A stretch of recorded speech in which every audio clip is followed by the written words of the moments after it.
नमस्कार मंडळी. आज आपण भारतीय राज्यघटनेतील एक महत्वाचे पद समजून घेणार आहोत. ते म्हणजे ॲडव्होकेट जनरल, त्यालाच मराठीत महाधिवक्ता असेल. भारतीय राज्यघटनेत कलम 165 नुसार प्रत्येक राज्यात एक ॲडव्होकेट जनरल नियुक्त केला. ॲडव्होकेट जनरल म्हणजे त्या राज्य सरकारचा मुख्य कायदेशीर सल्लागार. म्हणजे राज्य सरकारला कोणत्याही कायदेशीर प्रश्नावर सल्ला हवा असेल किंवा न्यायालय सरकारची बाजू मांडायची असेल तर ॲडव्होकेट जनरल ही भूमिका पार पाडतो. तो राज्यातील हायकोर्टमध्ये सरकारचे प्रतिनिधित्व करतो. उदाहरणार्थ महाराष्ट्र सरकारची बाजू बॉम्बे हायकोर्टमध्ये ॲडव्होकेट जनरल मांडतो. ॲडव्होकेट जनरल होण्यासाठी त्या व्यक्तीकडे हायकोर्टच्या न्यायाधीश होण्याची पात्रता असणे आवश्यक आहे. आणखी एक महत्वाची गोष्ट म्हणजे ॲडव्होकेट जनरलला राज्य विधानसभेत बोलण्याचा आणि सहभाग देण्याचा अधिकार असतो, पण तो मतदान करू शकतो. म्हणजेच तो कायदेशीर मार्गदर्शन करतो, पण राजकीय निर्णय घेत नाही.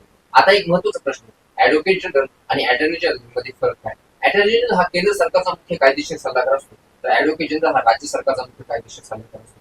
संक्षिप्त सांगायचे झाले तर ॲडव्होकेट जनरल म्हणजे राज्य सरकारचा सर्वात वरिष्ठ कायदेशीर अधिकारी, जो सरकारला सल्ला देतो आणि न्यायालयात त्यांची बाजू मांडतो. तर तुम्हाला अशाच प्रकारे राज्यघटनेतील महत्वाच्या पदांविषयी माहिती हवी असेल तर आमच्या चॅनलला आजच सबस्क्राईब करा व चॅनलला शेअर व लाईक करा.